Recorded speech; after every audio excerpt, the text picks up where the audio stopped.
Hello दोस्तों, मेरा नाम है नरेश कोरी और आप देख रहे हैं मेरा यूट्यूब चैनल थर्मल इंजीनियरिंग के लेक्चर सीरीज। दोस्तों, आज हम लोग पावर प्लांट इंजीनियरिंग के यूनिट 3 के लेक्चर नंबर 8 की तरफ जाएंगे, जिसमें हम लोग पढ़ने वाले हैं पल्वेराइज्ड फ्यूल हैंडलिंग सिस्टम। देखिए, लास्ट लेक्चर में मैंने आप लोगों को पल्वेराइज्ड फ्यूल सिस्टम के बारे में बताया था, एडवांटेजेस बताए थे, डिसएडवांटेजेस बताए थे। हम लोगों ने कंपैरिजन देखी थी कि पल्वेराइज्ड कोल फायरिंग सिस्टम और स्टोकर फायरिंग सिस्टम क्या होता है। आज हम लोग देखेंगे इसके क्लासिफिकेशन के बारे में कि सिस्टम किस तरह से क्लासीफाई होता है। दोस्तों, बेसिकली दो सिस्टम क्लासीफाई होते हैं, एक होता है यूनिट सिस्टम और दूसरा होता है सेंट्रल और बीन सिस्टम। जीटीयू में हमारे लिए इम्पोर्टेंट है सेंट्रल और बीन सिस्टम, जो कि एटलीस्ट 2 या 3 बार आ चुका है, 3 मार्क्स का सवाल है। तो मैं यहाँ पर आप लोगों को सेंट्रल और बीन सिस्टम के बारे में ही समझाऊंगा। ये आप लोगों का एक वर्किंग डायग्राम है, प्रैक्टिकली किस तरह से थर्मल पावर प्लांट में सेंट्रल बिन सिस्टम का यूज़ होता है। आप लोग देख सकते हो अकॉर्डिंग टू फिगर। ये है आपका रो कॉल बंकर, मतलब कि यहाँ पर आप लोगों का रो मटेरियल होगा। रो मटेरियल का मतलब आपको पता होगा कि नेचुरल रिसोर्स से जो हम लोगों को कोल मिल रहा है ना, वो यहाँ पर आप लोगों का जमा होगा। ये जो कोल होगा इसको हम लोग ट्रांसफ़र करेंगे हमारे फीडर के अंदर, मतलब कि यहाँ पर फीडर के साथ में देखो आप लोगों को ड्रायर लिखा हुआ दिख रहा होगा। ड्रायर इसीलिए लिखा गया है क्योंकि मैंने आप लोगों को फ्यूल सिस्टम के स्टार्टिंग में ही समझाया था कि नेचुरल रिसोर्सेज से जो भी कोल हम लोगों को मिलता है, उस कोल के अंदर 110% मॉइस्चर कंटेंट होगा।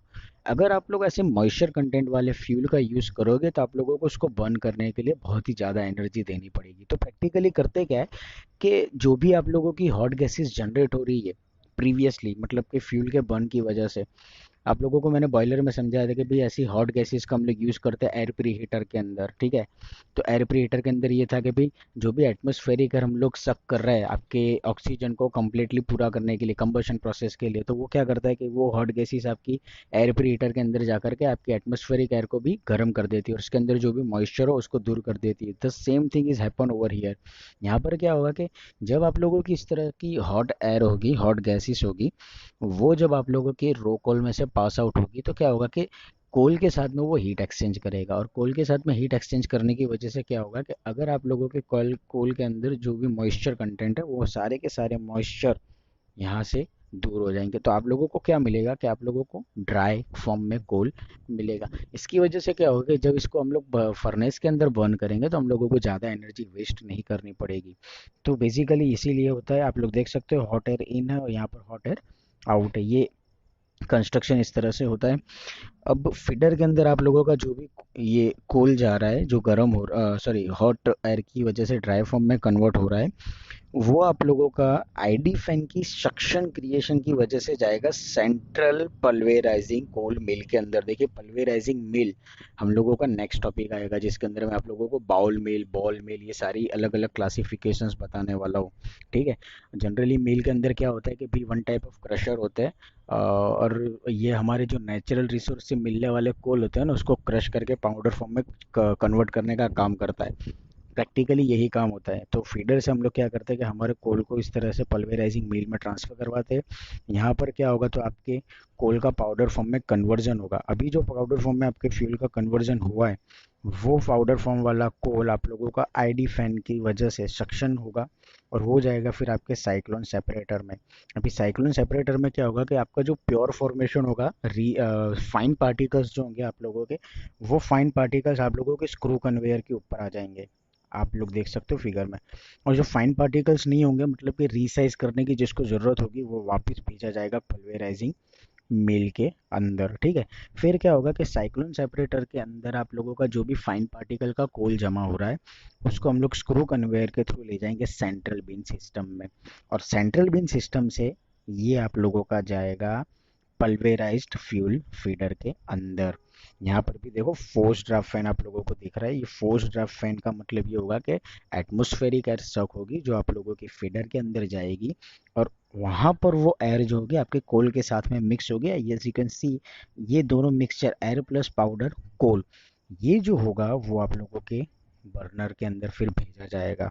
और बर्नर के अंदर क्या होगा कि हम लोग already pre heated secondary air, ठीक है, ऑलरेडी गर्म की गई सेकेंडरी एयर, आप लोगों को मैंने स्टोकर के अंदर सेकेंडरी एयर दिखाई थी जो कि गर्म होती है, वो सेकेंडरी एयर स्टोकर के थ्रू हमारे फर्नेस के अंदर हम लोग एंटर करवाते हैं। क्यों? ताकि हम लोगों को 100% कंबशन मिले। तो ये एक बेसिक लेआउट था आप लोगों के सेंट्रल बिन सिस्टम का, कि सेंट्रल बिन सिस्टम बेसिकली इस तरह से काम करता है। आप लोग देख सकते हो, फिर से मैं बता दूं क्या क्या इसके अंदर इक्विपमेंट्स होंगे। तो रोकोल बंकर होगा, आप लोगों के पास में फीडर होगा जहाँ से हम लोग हॉट हॉट एयर को पास आउट करेंगे, जिसको हम लोग ड्रायर भी बोल सकते हैं, ताकि नेचुरल रिसोर्स से मिले कोल को हम लोग ड्राई कर सके। फिर आप लोगों के पास में पल्वेराइजिंग मिल होगी, जहाँ पर आप लोग क्या करोगे, तो आपके नेचुरल रिसोर्स से मिले हुए कोल को पाउडर फॉर्म में कन्वर्ट करोगे, फाइन पार्टिकल्स में कन्वर्ट करोगे। वो फाइन पार्टिकल वाले कोल को आप लोग आईडी फैन के थ्रू सक करके साइक्लोन सेपरेटर में भेजोगे। साइक्लोन सेपरेटर के अंदर क्या होगा कि जो भी फाइन पार्टिकल वाला कोल होगा वो आपको जाएगा स्क्रू कन्वेयर में, और जिसको रिसाइज करने की फिर से ज़रूरत है उसको वापस हम लोग भेज देंगे पल्वेराइजिंग मिल के अंदर। फिर स्क्रू कन्वेयर के थ्रू हमारा फाइन पार्टिकल वाला कोल जाएगा सेंट्रल बिन सिस्टम में, वहाँ से वो जाएगा पल्वेराइज्ड फील्ड फीडर में। पल्वेराइज फील्ड फीडर में क्या है, तो हम लोग primary air force draft fan के थ्रू एंटर करवा रहे हैं, और ये एयर और फ्यूल का मिक्सचर जो होगा वो हम लोग भेजेंगे फर्नेस के अंदर। फर्नेस में हम लोग already pre heated secondary air transfer कर रहे हैं। इसकी वजह से क्या होगा, तो फर्नेस के अंदर हम लोगों को 100% कंबशन मिलेगा। तो ये बेसिकली कंस्ट्रक्शन था। अब हम लोग वर्किंग देखते हैं। मैं आप लोगों को एक एनिमेशन वीडियो दिखाता हूँ, एनिमेशन वीडियो आप लोगों के साथ में शेयर करता हूँ, इससे आपको ज़्यादा आइडिया आएगा। ये वीडियो एक्चुअली में गवर्नमेंट ऑफ इंडिया की तरफ से बनाया गया एनिमेशन वीडियो है, जो कि थर्मल पावर प्लांट के अंदर किस तरह से आपकी पल्वेराइज्ड फ्यूल सिस्टम काम करती है। देखिए आप लोग देख सकते हो, ये जो कोल है, इस कोल को सबसे पहले तो पाउडर फॉर्म में कन्वर्ट करने का काम किया जाता है। ये सारे के सारे पल्वेराइजिंग फ्यूल सिस्टम की बेसिक लाइनिंग्स है। इस तरह से आप लोगों को नेचुरल रिसोर्स से कोल मिलता है, जिसको हम लोग ये पल्वेराइजर, ये आप लोग जो येलो कलर की लाइन देख रहे हो, ये होपर्स देख रहे हो, ये सारा का सारा ये आपका नेचुरल रिसोर्स से मिला हुआ कोल है, जिसको हम लोग पाउडर फॉर्म में कन्वर्ट करेंगे फाइन पार्टिकल्स में। ये जो येलो कलर की लाइन दिख रही है, वो आप लोगों को जो दिख रहा था वो था हमारी पल्वेराइजिंग मिल। इसका मैं एनिमेशन आएगा, एनिमेशन में आप लोगों को क्लियरली दिखाऊंगा। ये हमारी one type of conventional system है, कि जिसके अंदर हम लोग हमारे फ्यूल को फाइन पार्टिकल्स में कन्वर्ट करते हैं और फिर उसको कंबशन के लिए हम लोग आगे लेकर के जाते हैं। ये पल्वेराइजर है, ठीक है, ये है आपकी पल्वेराइजर लाइन। देखिए कुछ इस तरह से होता है। इसको एनर्जी एफिशिएंट सिस्टम भी बोलते हैं। दूसरी भाषा में क्या होगा कि हमारा जो कोल होगा, वो कोल जिसको लंप कोल बोलते हैं। लंप कोल मतलब कि नेचुरल रिसोर्स से मिला हुआ कोल, के जिसके अंदर बहुत ही बड़े बड़े पत्थर के जैसे गट्ठे होंगे। ये नॉन टेक्निकल लैंग्वेज है, हिंदी में बोला जाता है गट्ठे, पत्थर की तरह मजबूत। ठीक है, तो ऐसा जो लंप कोल होगा उसको हम लोग ऑलरेडी पहले सबसे पहले ले जाएंगे प्री क्रशर में। अभी प्री क्रशर में क्या हो रहा है, तो ये थोड़े थोड़े फॉर्म में क्रश होगा, अब छोटे छोटे से बराबर। और क्रश करने की वजह से क्या होगा कि ये पाउडर फॉर्म तो कन्वर्ट हो रहा है, लेकिन इतने स्मॉल पार्टिकल्स में पाउडर फॉर्म में कन्वर्ट नहीं होगा जितना कि हम लोगों को चाहिए। इसकी साइज होगी कैसी, तो T leaf size. T leaf size मतलब चाय की पत्ती की जो एक साइज होती है ना, उतने साइज के फॉर्म में आप लोगों का कोल क्रश हो जाएगा। और फिर वो टी लीफ साइज वाला जो आप लोगों का फ्यूल होगा उसको हम लोग भेजेंगे ड्रायर में। आप लोग देख सकते हो ड्रायर के अंदर, ड्रायर में क्या है, surface moisture remover. Surface moisture remover मैंने आप लोगों को फीडर प्लस ड्रायर दिखाया था सेंट्रल बिन सिस्टम की फिगर के अंदर। तो ये ड्रायर रखने का मतलब यही है कि अगर आप लोगों के कोल के अंदर कोई मॉइस्चर कंटेंट है तो वो मॉइस्चर हम लोग यहाँ से दूर कर दें। क्यों? क्योंकि हम लोग हॉट गैसेस को पास आउट करवा रहे हैं। हम लोग क्या करेंगे, हॉट गैसेस को पास करेंगे। Sorry 2 minute, you can C little bit while, sorry.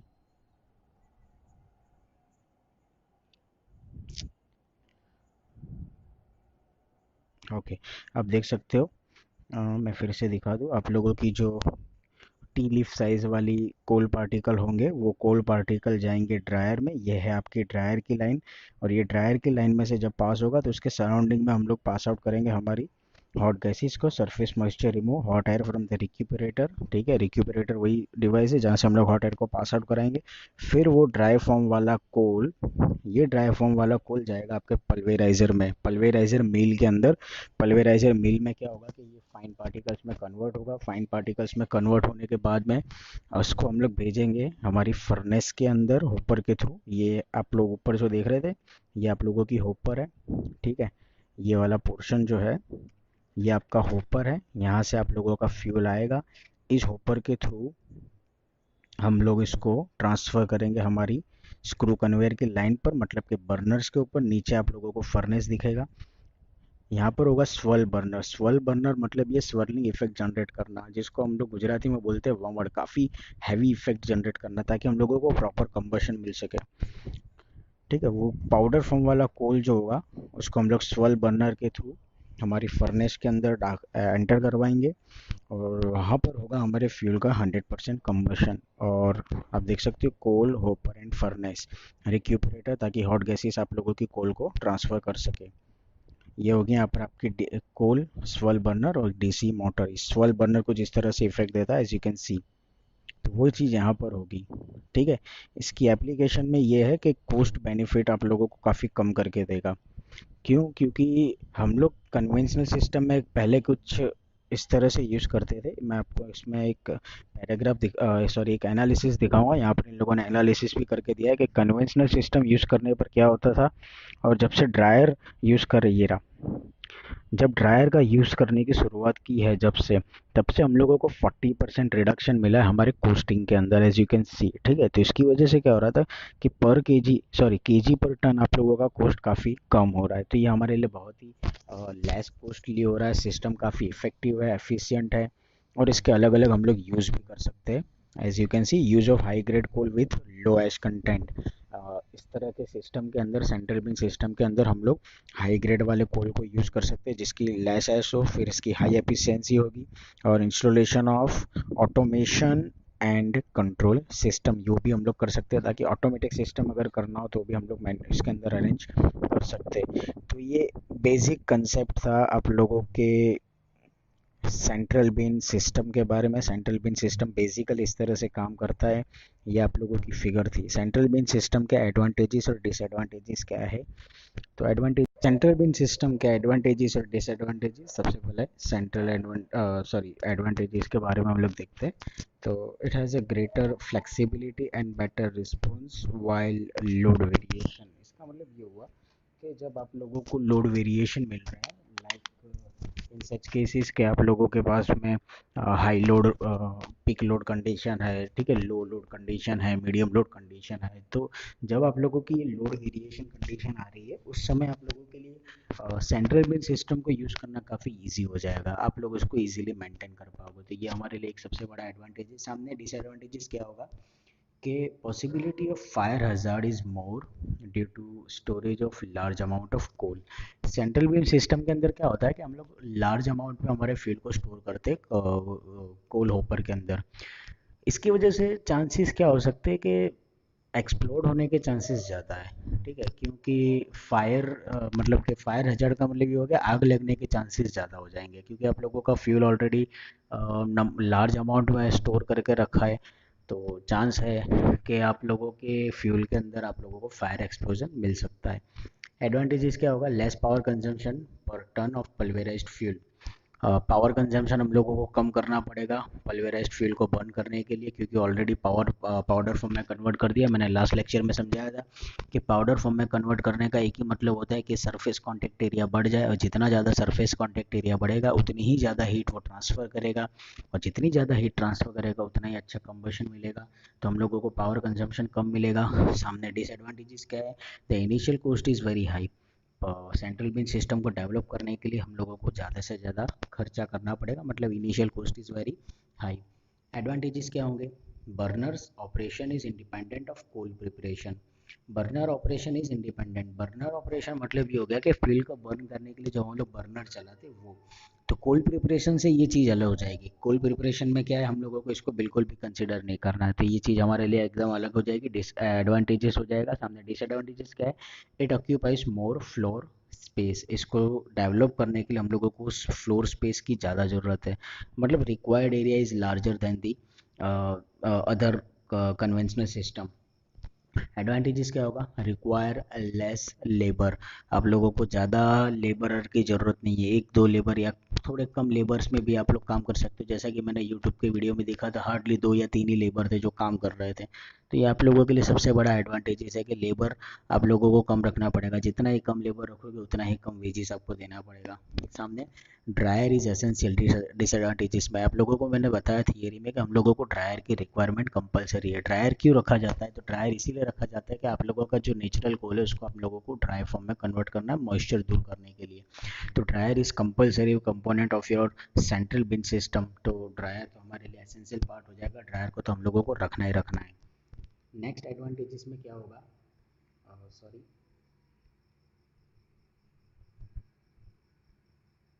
कि fan handles only air so that no problem of wear of fan blades. मैंने आप लोगों को फिगर के अंदर दिखाया था कि हमारी जो सिस्टम है, हमारे पास में आईडी फैन और एफडी फैन दोनों फैन है। अब ये दोनों फैन का फंक्शन सिर्फ एक ही है। दोनों फैन इसीलिए रखे, आईडी फैन जो होगा वो आप लोगों के पल्वेराइजिंग मिल से पाउडर फॉर्म को सक करके साइक्लोन सेपरेटर में भेजेगा, और एफडी फैन जो होगा वो एटमॉस्फेरिक एयर को सक करके आपके पल्वेराइजर फ्यूल फीडर में भेजेगा। मतलब अल्टीमेटली देखा जाए तो आप लोगों के फैन का जो वर्किंग है, फैन का वर्किंग सिर्फ इतना ही है कि वो एयर को ट्रांसफर करने का काम कर रहा है। मतलब यहाँ पे फैन की ब्लेड को कोई ज़्यादा कोई रस्ट या डस्ट लगने के कोई चांसेस नहीं है, या कोई फ्रिक्शन लगने के चांसेस नहीं है। मतलब फैन की जो ब्लेड होगी उसको वियर एंड टीयर प्रॉपर्टी नहीं मिलने वाली है। और अगर फैन की ब्लेड को कोई वियर टीयर प्रॉपर्टी नहीं मिलेगी तो वहाँ पर हमारे लिए क्या हो जाएगा, मेंटेनेंस कॉस्ट फैन का कम हो जाएगा। सिर्फ उसको चलाना है और छोड़ देना है। जैसे कि हमारे घर के अंदर पंखे होते हैं, ठीक है, हम लोग उसको समर सीजन के अंदर ही ज़्यादा से ज़्यादा यूज़ करते हैं। तो जब हम लोग पंखों का यूज़ करते हैं तो हम लोग एक ही चीज़ करते हैं कि उसको डस्ट से साफ करने का काम करते हैं। तो यहाँ पर भी वो सेम चीज़ है। यहाँ पर क्या होगा कि फैन आप लोगों की सिर्फ वर्किंग कंडीशन में ब्लेड के अंदर कोई वियर प्रॉपर्टी नहीं आएगी, कोई टीयर प्रॉपर्टी नहीं आएगी, कोई रेजिस्टेंस नहीं लगने वाला है। तो ये हमारे लिए सबसे बड़ा एडवांटेज है कि फैन एक मूविंग पार्ट हम लोगों ने जरूर यूज़ किया, एक वर्किंग कंपोनेंट जरूर हम लोगों ने यूज़ किया, लेकिन उसको मेंटेन करने के लिए हम लोगों को कोई ज़्यादा कॉस्टिंग देना पड़ेगा नहीं। लेकिन उससे बड़ा डिसएडवांटेज क्या है, operation and maintenance cost are more. Central bin system को चलाने के लिए, उसके पार्ट्स को मेंटेन करने के लिए सिर्फ फैन नहीं है हमारे पास में, यहाँ पर नंबर ऑफ कंपोनेंट है। रोकोल बंकर है, फीडर है, ड्रायर है, पल्वेराइजर मील है, स्क्रू कन्वेयर है, साइक्लोन सेपरेटर है, फर्नेस है, बर्नर है। तो इतने सारे वर्किंग कंपोनेंट्स को मेंटेन करना काफ़ी डिफिकल्ट होता है। तो इतने सारे वर्किंग कंपोनेंट्स को आप लोगों को मेंटेन करके रखना है। इन लोगों को चलाने के लिए आप लोगों की कॉस्टिंग ज़्यादा जाएगी।